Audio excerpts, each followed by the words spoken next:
प्यारे बच्चों, कैसे हो सब? सब अच्छे होंगे। तो चलिए आज का हम अपना अध्याय आरंभ करते हैं। आज हम पढ़ेंगे लट लकार का मध्यम पुरुष। ठीक है, प्रथम पुरुष हमने पढ़ा, हम पढ़ेंगे मध्यम पुरुष लट लकार में कैसे होता है और तीनों वचन और तीनों लिंगों में हम इसका कैसे प्रयोग करते हैं। तो देखिए क्या है हमारे पाठ में मध्यम पुरुष में।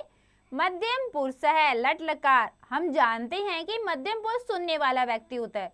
तो पता है आपको मध्यम पुरुष कौन होता है? सुनने वाला व्यक्ति। ठीक है, यहाँ हम लट लकार वर्तमान काल के मध्यम पुरुष तथा तीनों वचनों के साथ धातु रूपों के प्रयोग के बारे में पढ़ेंगे। तो सबसे पहले आपको पता होना चाहिए मध्यम पुरुष कौन होता है। तो मध्यम पुरुष कौन होता है? जो सुनने वाला व्यक्ति होता है। जैसे आप लोग सुन रहे हैं, आप किस में आते हो? मध्यम पुरुष में। ठीक है, आप क्या हो गए? श्रोता, सुनने वाले। तो किस में हो गए आप? मध्यम पुरुष में। तो हम लट लकार के यहाँ पर वर्तमान काल के मध्यम पुरुष के तीनों वचनों के साथ साथ धातु रूपों के प्रयोग में भी पढ़ेंगे। यानी कि हम तीनों वचन तो पढ़ेंगे और साथ में हम धातु रूपों का कैसे प्रयोग करेंगे वो पढ़ेंगे। तो देखिए मध्यम पुरुष में कर्ता सर्वनाम के रूप इस प्रकार चलते हैं। देखिए एक वचन, द्विवचन, बहुवचन, पुल्लिंग व स्त्रीलिंग में समान। ठीक है, जो कर्ता होता है बेटा वो क्या है? प्रथम पुरुष में वो पुल्लिंग, स्त्रीलिंग, नपुंसकलिंग सब में अलग होता है, लेकिन मध्यम पुरुष में तीनों लिंगों में एक समान होता है। ठीक है, फिर चाहे पुल्लिंग हो, स्त्रीलिंग या नपुंसकलिंग हो, उसमें उसका कोई असर नहीं होगा, कोई प्रभाव नहीं पड़ेगा लिंग का, क्योंकि तीनों लिंगों में वो एक समान रहेगा। ठीक है, तो देखिए तव्वम, युवाम, यूयम। तव्वम मतलब होता है तुम, युवाम तुम दोनों, यूयम तुम सब। विशेष ज्ञान देखिए क्या है? मध्यम पुरुष के सर्वनाम पुल्लिंग व स्त्रीलिंग में समान रहते हैं। मध्यम पुरुष के कर्ता नपुंसकलिंग में नहीं होते। ठीक है, जो मध्यम पुरुष है वो क्या है? नपुंसकलिंग में उसका कोई प्रयोग नहीं होता, वो सिर्फ किस में होते हैं? पुल्लिंग और स्त्रीलिंग में। और पुल्लिंग और स्त्रीलिंग दोनों में क्या होते हैं? एक समान होते हैं। तुम सब जो है वो हम लड़के के लिए भी प्रयोग करेंगे और लड़की के लिए भी।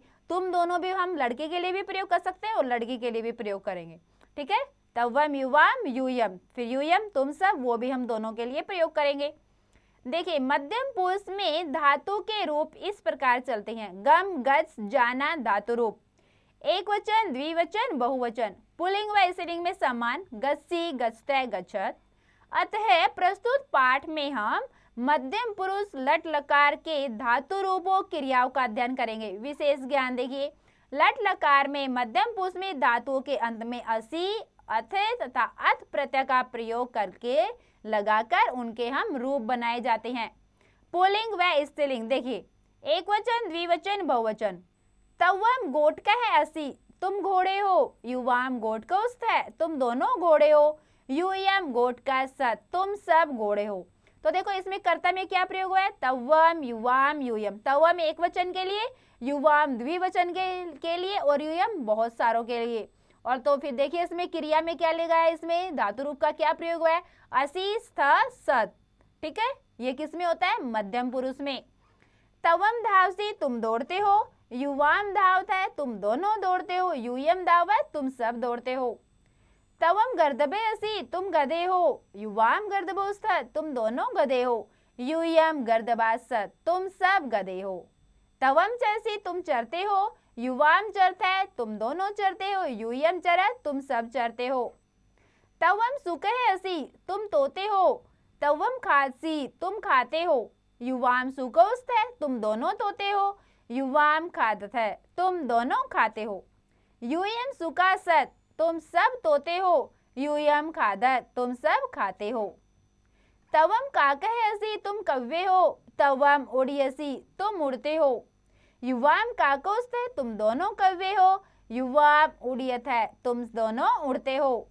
यूयम काका सत, तुम सब कव्वे हो। यूयम उड़ियत, तुम सब उड़ते हो। तव्वम नायिका सी, तुम नायिका हो। युवाम नायिके सत, तुम दोनों नायिका हो। यूयम नायिका सत, तुम सब नायिका हो। तव्वम नृत्य सी, तुम नाचते हो। युवाम नृत्यत है, तुम दोनों नाचते हो। यूयम नृत्य, तुम सब नाचते हो। तव्वम बालिका सी, तुम बालिका हो। तव्वम पठसी, तुम पढ़ती हो।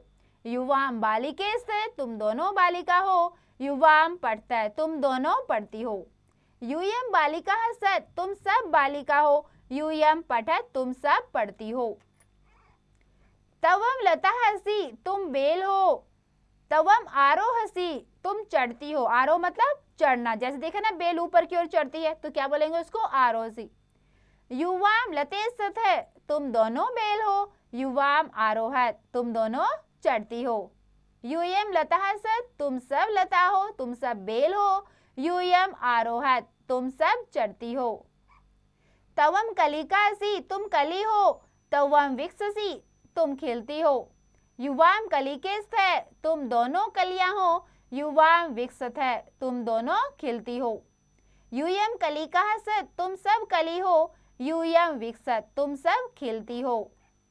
अब देखिए पाठ एक दृष्टि से देखिए, हमने पढ़ा तीनों लिंगों में क्या है, एक समान रहता है मध्यम पुरुष में कर्ता क्रिया के साथ। आगे देखिए पाठ एक दृष्टि से मध्यम है, पुरुष है, एक वचन, द्विवचन, बहुवचन, पुल्लिंग। तवम सशंकसी, तुम खरगोश हो। युवाम सशंकोस्थ है, तुम दोनों खरगोश हो। यूयम सशंकास, तुम सब खरगोश हो। इस लिंग में देखिए तवम पिपीलिकासी, तुम चींटी हो। युवाम पिपीलिकेस्थ है, तुम दोनों चींटी हो। यूयम पिपीलिकास, तुम सब चींटी हो। ठीक है बेटा, तो देखा हमने मध्यम पुरुष में कि हम मध्यम पुरुष का लट लकार में कैसे प्रयोग करते हैं। सब बच्चों ने बहुत अच्छे से ध्यानपूर्वक सुना होगा, सबको समझ में आ गया होगा। तो चलिए हम चलते हैं अपने अभ्यास कार्य की ओर। अभ्यास कार्य में देखिए हमें क्या करना है। अभ्यास है, अभ्यास, सही विकल्प चुनकर खाली स्थान भरिए। पहले क्या, मध्यम पुरुष डैश होता है। तो मध्यम पुरुष देखो क्या होता है, पढ़ा ना हमने पाठ में, पाठ के आरंभ में कि मध्यम पुरुष कौन सा होता है, बोलने वाला, सुनने वाला या लिखने वाला। तो कौन सा होता है मध्यम पुरुष, ये तो सब बच्चों ने सुना था, सब बच्चों को पता होगा। तो कौन सा होता है मध्यम पुरुष, सुनने वाला। ठीक है बेटा, आगे मध्यम पुरुष में युवाम रूप है, एक वचन, बहुवचन, द्विवचन या तिष्ठ धातु का मध्यम पुरुष में बहुवचन रूप होता है, तिष्ठतः, तिष्ठति, तिष्ठतः। कपोतों के साथ मध्यम पुरुष में हम कौन से धातु रूप का प्रयोग करेंगे, खासी, खादते, खादर। तो बेटा ये सब आपको स्वयं करने हैं, इनका स्वयं से आप अभ्यास करेंगे। दूसरे प्रश्न में देखो बेटा आपको क्या करना है, रेखांकित शब्दों को शुद्ध करके पुनः लिखिए। दोबारा लिखना है, जिसके नीचे आपको रेखा खींची दिखाई दे रही है, रेखांकित जो शब्द हैं आपको वो शुद्ध करके लिखना है। तो देखो उसके लिए आपको क्या करना है, पहले आपको देखना कर्ता और क्रिया की पहचान करनी है कि कर्ता कौन से वचन में और क्रिया कौन से वचन में। जैसे देखिए तवम लिखत, तो कर्ता कौन से वचन का है, कर्ता तवम एक वचन का है, और लिखत ये कौन से वचन का है, ये बहुवचन का है। तो हमें क्या करना है, कर्ता और क्रिया दोनों हमें एक ही वचन की रखनी है। ठीक है, तो जैसे तवम लिखत, तवम के साथ फिर क्या आएगा, लिखसी। ठीक है, एक वचन में कैसे होता है, सी, द्विवचन में था और बहुवचन में थ। तो क्या लिखेंगे हम, तवम लिखसी। तो युवाम पढ़सी, यूयम तिष्ठसी, यूयम पचता, युवाम चलसी। तो आपको इनका दोबारा अपने आप से अभ्यास करना है, इनका खुद से। तीसरा क्वेश्चन क्या करना है, देखिए हमें चित्र देखकर उचित धातु रूप लिखिए। चित्र देखकर बताना और देखना है हमें कि धातु रूप, धातु मतलब क्या, क्रिया की कौन सी क्रिया हो रही है, फिर उसको हमें संस्कृत में लिखना है। जैसे पहला देखिए युवाम दावत, ये सब दौड़ रहे हैं और दो बच्चे हैं, तो क्या है, ये दावत आ गया, द्विवचन का प्रयोग होगा। आपको वचन उसी का लगाना है। ठीक है, आगे देखो यूयम, ये लड़कियां क्या कर रही है, हंस रही हैं। तवम, बालक क्या कर रहा है, वो पढ़ रहा है। फिर दो लड़कियां युवाम गाना गा रही हैं। तवम ये क्या है, खरगोश है। यूयम लड़कियां जो नमस्कार कर रही है। ठीक है बेटा, तो आप इनको क्या करना है, इन सब की क्रियाएं लिखनी है, कौन सी होंगी। आगे देखिए मिलान कीजिए, मिलान कीजिए करना है आपको। तवम कलिका, यूयम कन्या, यूयम कपोता, युवाम बालकौ, तवम युवकः, युवाम सैनिकौ। और इधर क्या देखिए, गायत, दूसरा है रक्षत है, तीसरा विकससी, चौथा है बर्मसी, और पांचवा है खादत, और छठा होगा क्रीडत। तो जैसे तवम कलिका, तुम कली खिलती हो, विकससी आ जाएगा इसमें। ठीक है, ऐसे आपको और भी मिलान करने हैं। आगे बेटा निम्नलिखित तो वाक्यों को संस्कृत में अनुवाद कीजिए। संस्कृत बनानी है आपको इनकी। क्या है, पहले देखिए तुम जाते हो, तो क्या बनाएंगे हम इसका, तुमको क्या बोलते हैं, तवम, एक वचन है ना, तो तवम। और जाना को क्या बोलते हैं, गच्छ, तो क्या लिखेंगे हम, तवम गच्छसी। वैसे तुम दोनों देखते हो, तुम सब खेलते हो, तुम सब गाते हो, तुम तैरते हो। ठीक है, उसके बाद देखिए एक्टिविटी क्रियाकलाप में आपको क्या करना है, सारणी पूरी कीजिए। सर्वनाम धातु रूप, सर्वनाम धातु भी दिया आपको। तो तवम डैश फिर डैश यच सी। तो तवम के साथ यहाँ हम कोई भी क्रिया लगा सकते हैं, बस आपको उसमें क्या आना चाहिए, सी आना चाहिए। तो तवम पट से लिख सकते हैं, तुम पढ़ते हो।